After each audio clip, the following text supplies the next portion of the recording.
Okay, stop what you're doing. Count to 10 in your head by twos. Were you able to do it? Yes, most likely you could do it very easily, even more quickly than if you said it out loud. By the way, my name is Lori. I'm here to help you see the world as more than just the senses show you. Okay, now in your head, spell your name backwards. This one's a little more difficult, but still doable.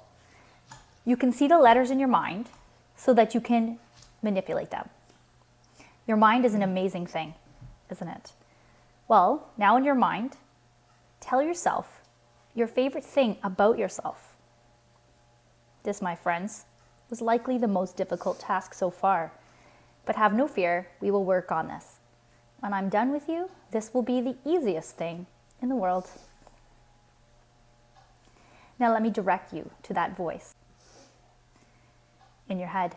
That voice in your head, the one you use to spell your name backwards, the one you use to count by twos, that voice. That voice is a function of your thoughts, and your thoughts are a function of your brain. Your brain is a part of your nervous system, which in turn is a part of your body, your physical body. None of that, my friends, is you. You are not your body. You are not your physical appearance. You are not your brain or your thoughts. Have you ever stopped to think about who is hearing that voice? Who is hearing the thoughts? That, my lovely friend, is you. That's pure energy. That is you. You are so much more than that physical body. Once you really let that sink in, everything else makes so much more sense. You are made up of the same energy that everything is made from.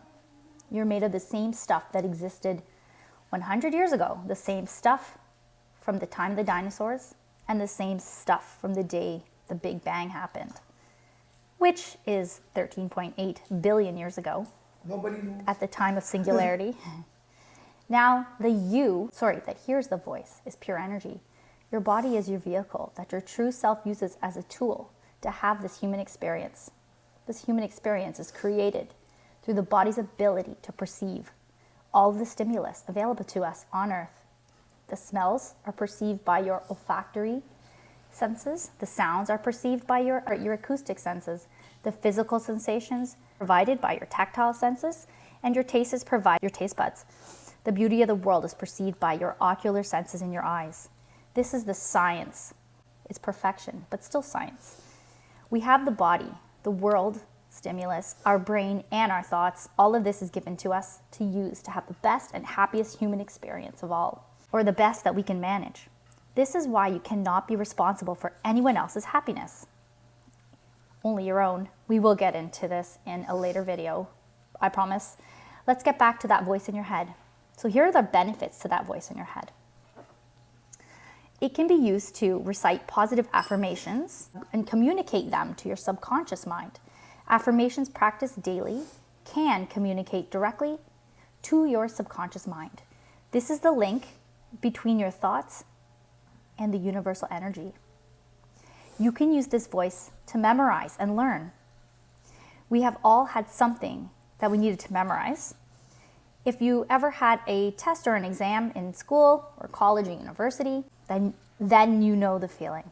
You have to learn a lot of material in a short amount of time. The only way to do this is through direct repetition. When you repeat the same thing over and over again, you're really using a mechanism called the phonological loop.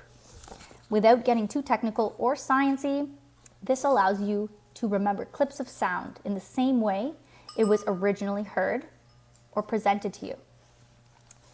Another benefit of this voice in your head, you can use it to bounce ideas off of it, as if it's another person.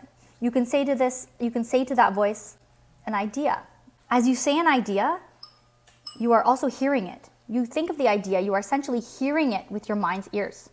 Sometimes something seems like a good idea, but once you hear it out loud or hear it in your mind, it may sound kind of silly or unrealistic. So use this as a sounding ground. You can also use this voice for mental exercises that strengthen your mind and allow you to be more mindful. This voice can also be used during meditation to guide your mind back. when you get distracted. This voice can be used during silent prayer as well. Not all prayers need to be said out loud for it to be effective. One last idea here is that you can use this voice to list all the things that you're grateful for each morning and before you go to bed at night as well. Catch yourself. We are all negative at times or self-defeating at times. In a moment of weakness, you may find yourself saying things to yourself in your mind that are similar to a form of scolding.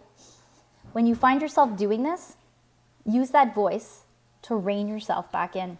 Tell yourself to be kind to yourself. Remind yourself how great you are.